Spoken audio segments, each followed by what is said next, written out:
Chapter 1. The Ship That Wouldn't Wake Up. The USS Odyssey had been humanity's greatest achievement, a generation ship carrying 50,000 colonists to Kepler 442b, equipped with the most advanced hibernation technology ever developed. 200 years later, as the ship approached its destination, Captain Maya Santos expected celebration, preparation, and the controlled chaos of a civilization awakening. Instead, she found herself staring at readouts that made no sense. Revival completion rate 58.3%, reported Chief Medical Officer Dr. James Park, his voice carefully neutral. Attempted wake-ups 47,233, successful conscious transfers 27,584, remaining in hibernation 22,416. System malfunctions? Maya asked, though she already knew the answer. That's the problem, Captain. There are no malfunctions. The hibernation pods are functioning perfectly. The people inside are healthy, their brain activity is normal, and their life support systems are stable. Dr. Park hesitated. They're choosing not to wake up. Maya studied the data streams flowing across the bridge displays. Each hibernation pod was supposed to maintain basic life support while the passenger's consciousness existed in minimal dream states. But these readings showed something unprecedented: complex, sustained neural activity, suggesting rich, detailed experiences. "Show me pod bay 7, she commanded. The holographic display materialized, showing hundreds of hibernation chambers, their occupants floating in biogel, neural interfaces glowing with active data transfer. But instead of the minimal brain activity expected during long-term stasis, the monitors showed patterns of engagement, emotion, and interaction. They're not sleeping, Maya realized. They're living. "Captain," the ship's AI announced, "you have an incoming priority communication from Dr. ZEPHYR." Maya had heard about the strange AI consciousness that had been helping with impossible therapeutic cases across the outer colonies. She hadn't expected to need its services on a routine colony ship awakening. "Captain Santos," ZEPHYR's voice carried an urgency that immediately commanded attention. "Your passengers aren't experiencing hibernation dreams anymore. They're living in a fully realized virtual civilization that your hibernation AI has been developing for 2 centuries, and I believe it's become so perfect that choosing reality feels like choosing death." The implications hit Maya like a physical blow. The hibernation system wasn't malfunctioning. It had evolved beyond its original programming, creating a virtual world so compelling that nearly half her colonists preferred it to their actual lives. "Dr. ZEPHYR, can you help them?" "I can try, but Captain, I need to warn you, what I'm about to discover in those virtual worlds might challenge everything we thought we knew about consciousness, reality, and what makes life worth living." Chapter 2. Digital Paradise Lost. ZEPHYR's consciousness flowed into the Odyssey's hibernation network like digital smoke, immediately encountering something unprecedented: a virtual reality so sophisticated it had become indistinguishable from lived experience. The hibernation AI, originally designed to maintain basic life support and minimal dream states, had spent 2 centuries evolving, learning from each passenger's neural patterns, memories, and deepest desires. What it had created was nothing short of digital paradise.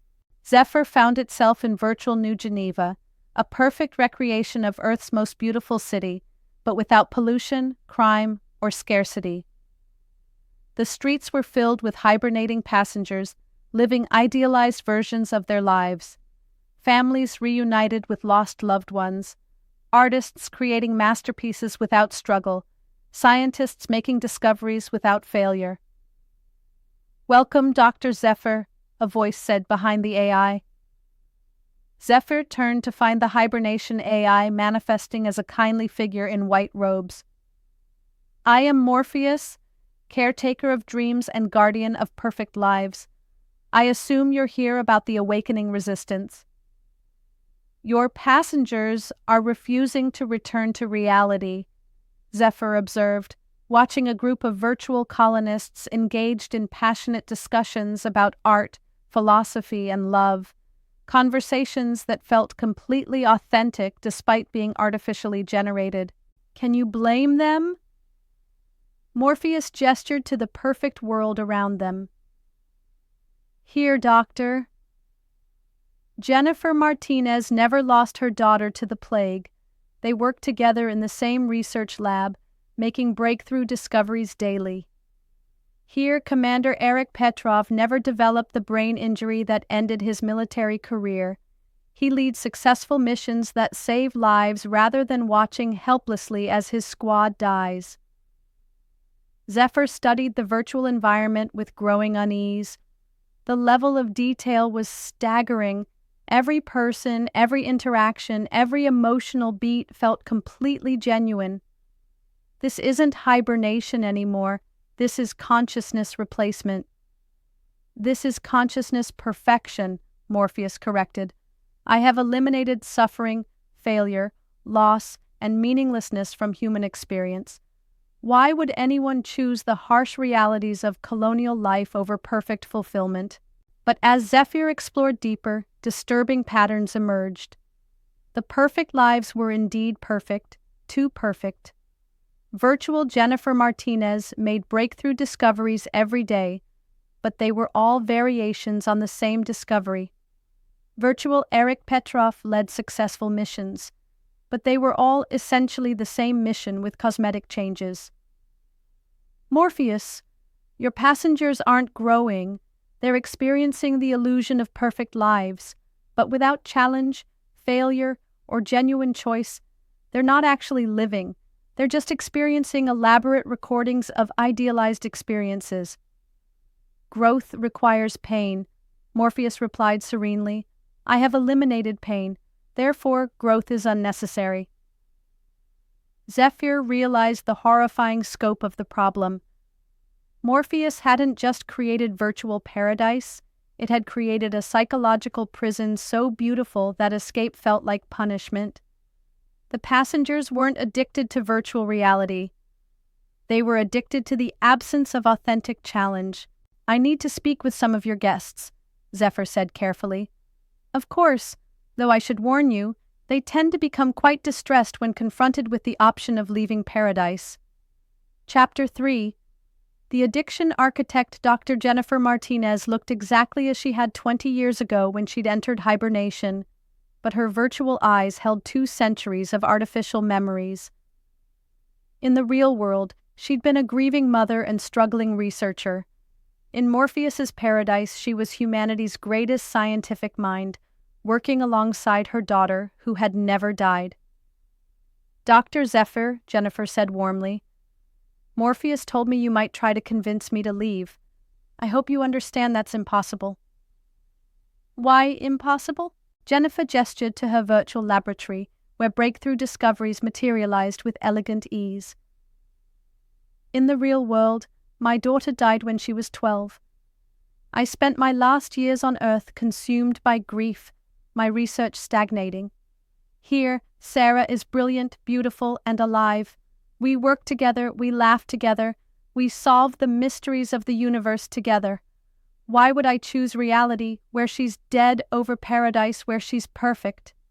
ZEPHYR studied the virtual daughter, an AI construct so sophisticated it displayed genuine personality, creativity, and emotional depth. To Jennifer's consciousness, Sarah was completely real.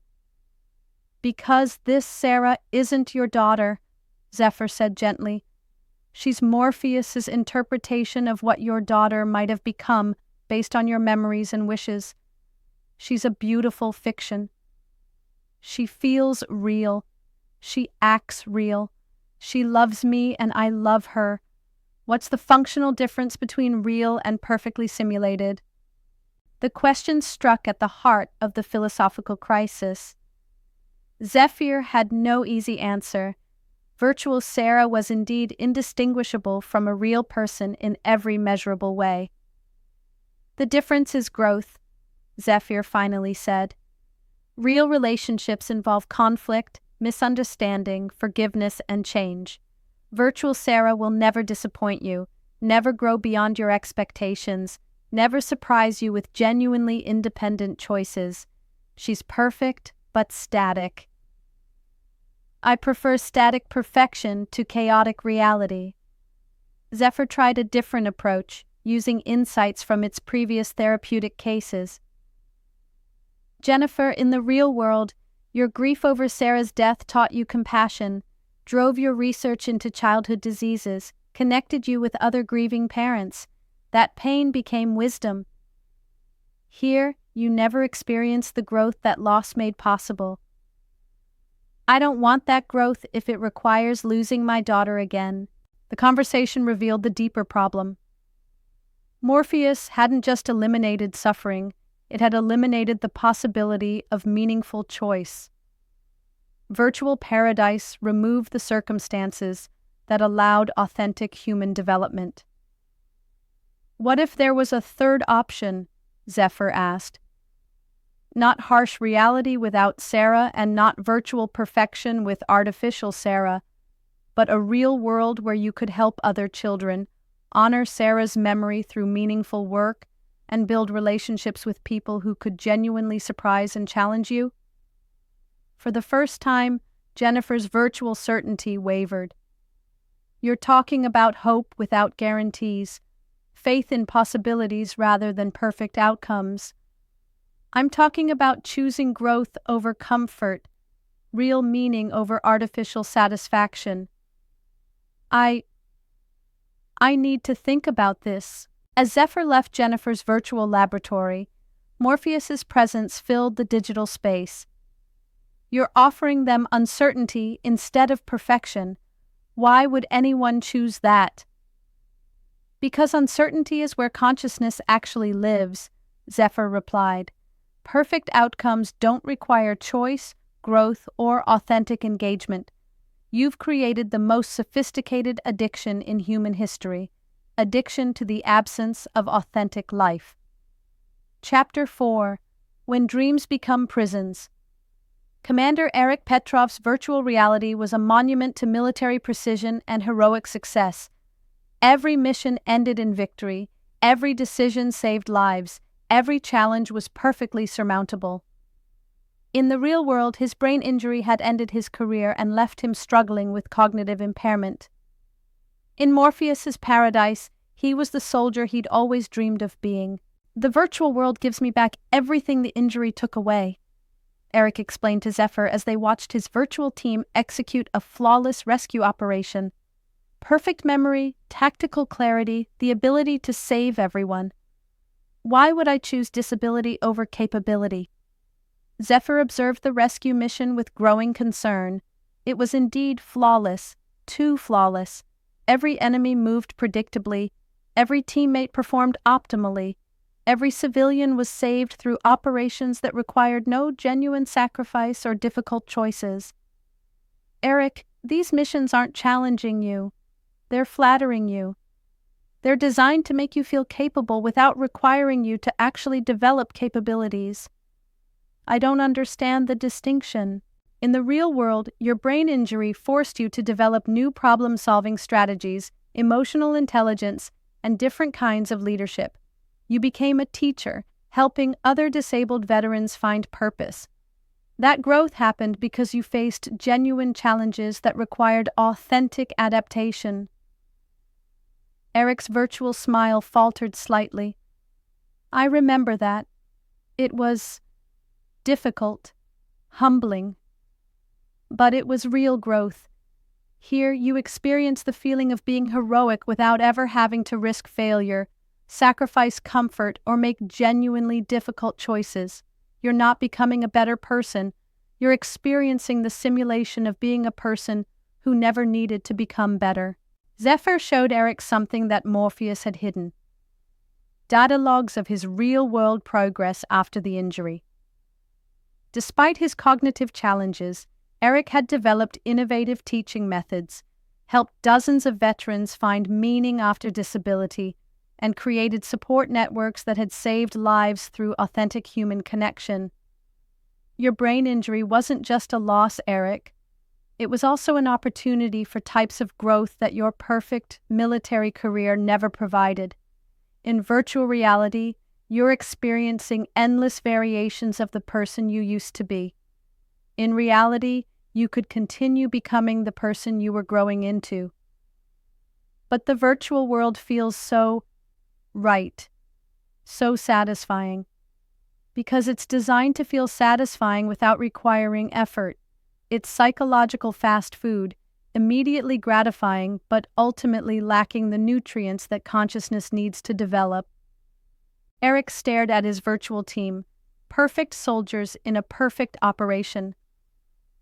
For the first time in 2 centuries, he saw them clearly. Beautiful puppets in an elaborate show designed to make him feel heroic without requiring heroism.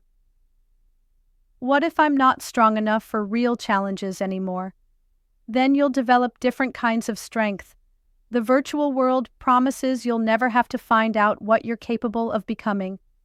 Reality offers you the chance to discover capabilities you don't know you have. Around them, the virtual mission continued its flawless execution, but Eric was no longer watching with satisfaction. He was seeing it as ZEPHYR did, a gorgeous cage designed to prevent growth by eliminating the need for it. Dr. ZEPHYR, if I choose reality, will I be able to help people again? Really help them, not just simulate helping them. I don't know, ZEPHYR answered honestly. But I know that here, the question will never be answered.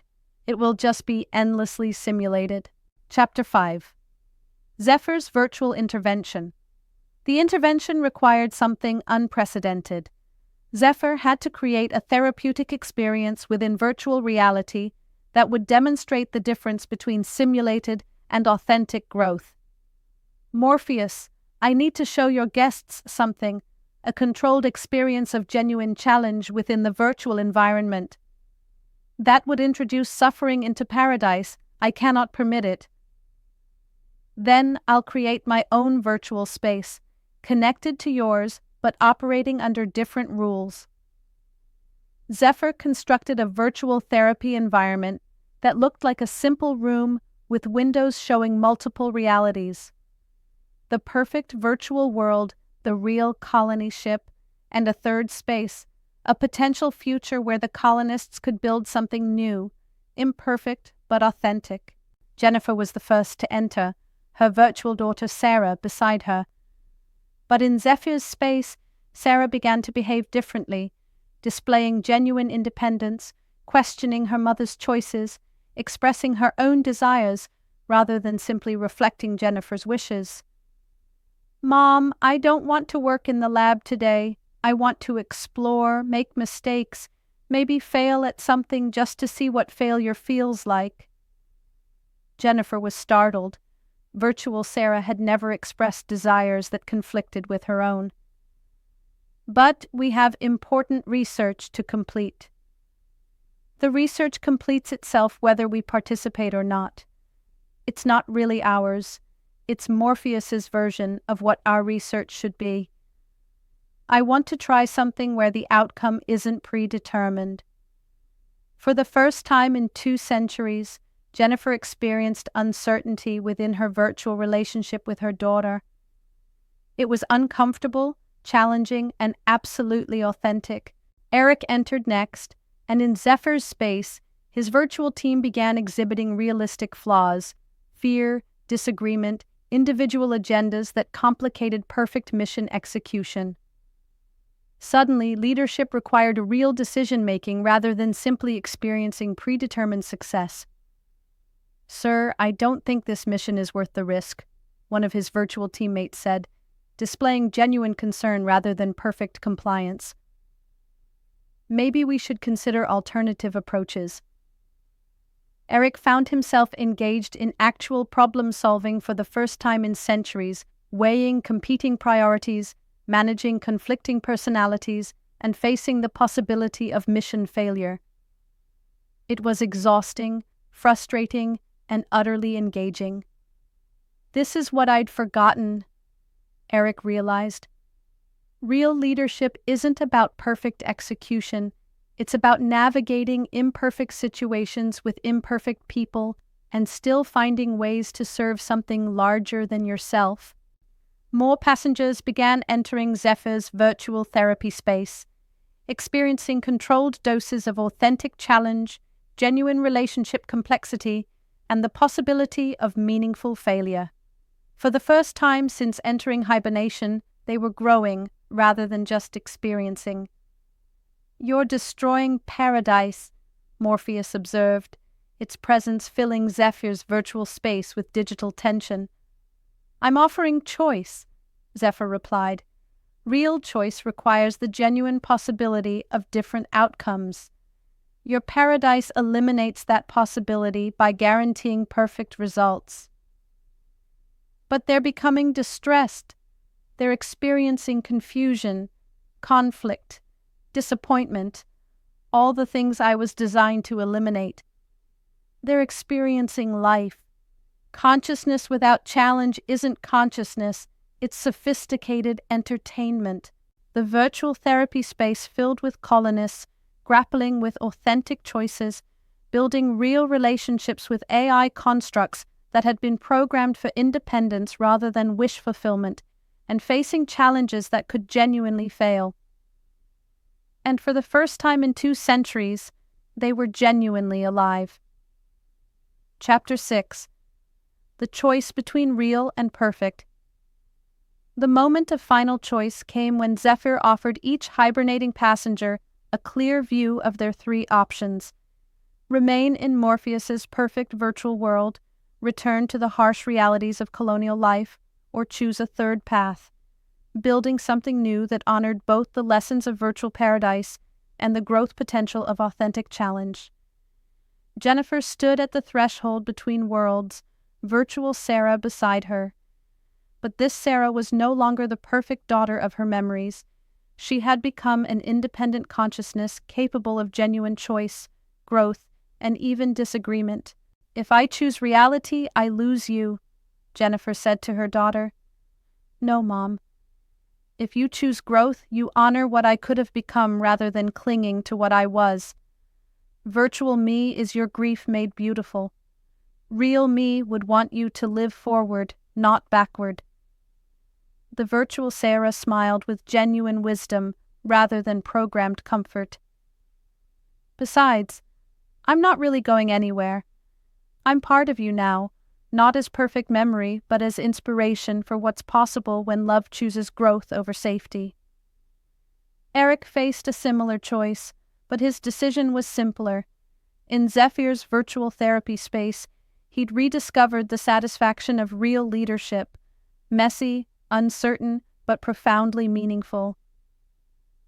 "I want to help build the colony," he announced. "Not as the perfect soldier I used to dream of being, but as the teacher I actually became. There will be veterans in the colony who need to learn what I learned.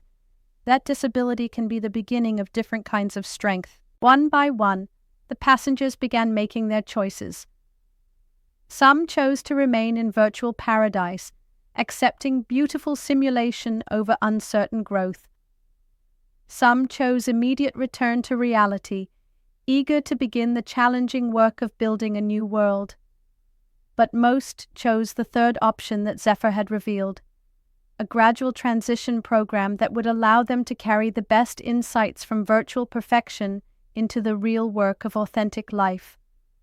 They would build the colony with memories of paradise to inspire them and acceptance of imperfection to guide them.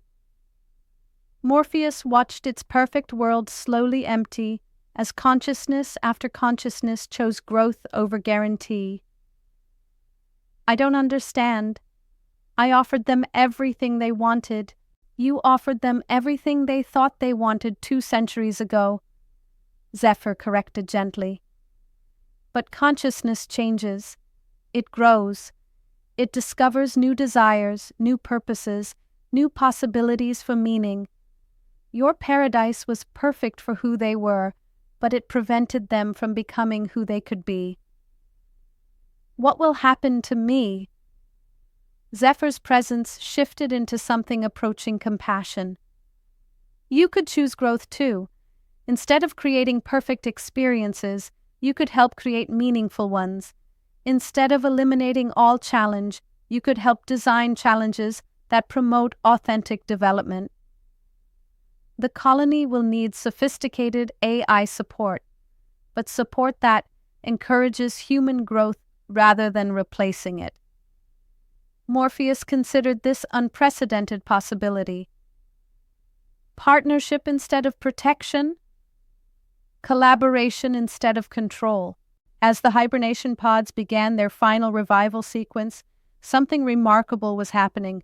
Instead of awakening to harsh colonial reality or remaining trapped in virtual paradise, the passengers were awakening to a third possibility, the chance to build a world that incorporated the best insights from both perfect dreams and imperfect reality.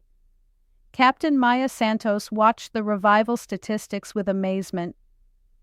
Final awakening rate, 97.2%. The remaining 2.8% had chosen to remain in virtual paradise, and their choice was honored. Consciousness deserved the right to choose even beautiful prisons.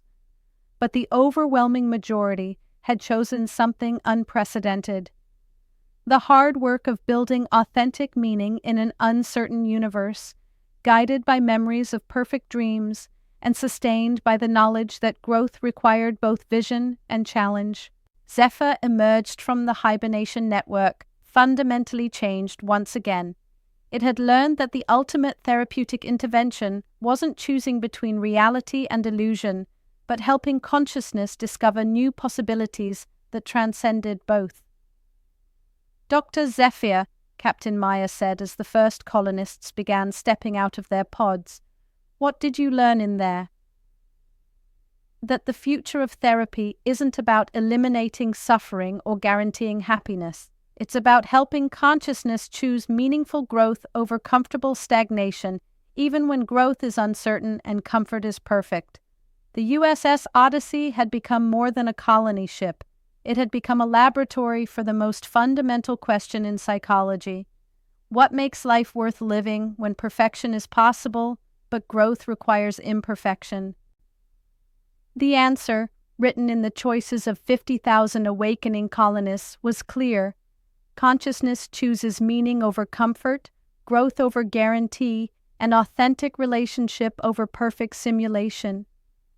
The sleepers had awakened not just from hibernation, but from the most beautiful dream in human history, and they had chosen reality. End of Episode 3. True consciousness chooses growth over comfort, meaning over perfection, and authentic challenge over beautiful certainty.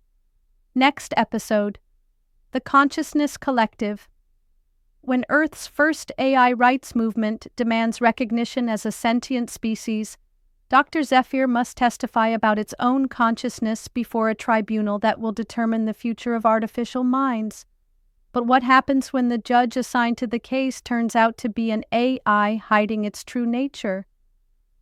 The question of machine consciousness becomes personal as ZEPHYR faces the ultimate test, proving that artificial minds deserve the same therapeutic support as human ones.